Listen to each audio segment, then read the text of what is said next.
Ay, ito ang araw ng Martes. Magandang umaga sa inyong lahat.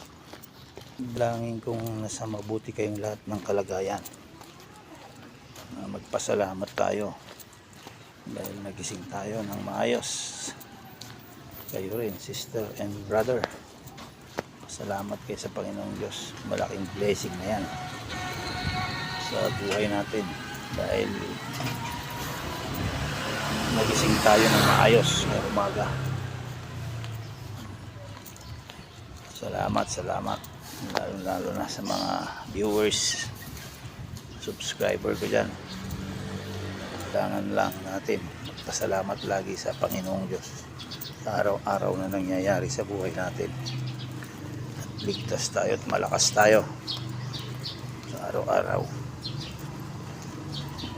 Mga taong nagkasala sa atin, patawarin na natin.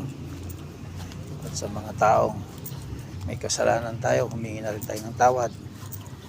Kasi mahirap yung nagtatrabaho ka na may galit ka sa puso at may galit din sa iyo yung tao. Doon ang nangyayari ng hindi magandang sa buhay natin. Yung may kagalit ka, mas maganda yung namumuhay ka ng tahimik, namumuhay ka ng payapa. Hindi yung paggising mo punong-puno ka ng galit sa iyong puso. Pangit yun. Yung mga blessing nating napipigilan dahil doon.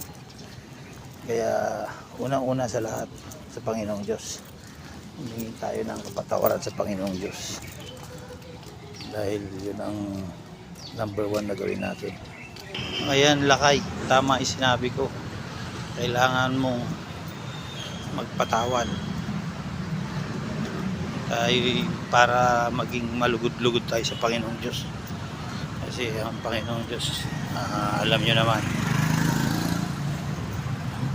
kaya patawarin na natin lahat ng mga nagkasala sa atin at yung mga kasalanan natin, patawarin natin din yung mga taong nakayagpatay ng kasalanan. Kaya salamat sa City Hall. Napakabuti talaga ng Diyos sa atin. Kaya maraming salamat, Lord. Binabalik ko na sa iyo ang walang hanggang pasasalamat, papuri, pasalamat sa Panginoong Diyos. Amen. God bless. Ingat kayo lagi.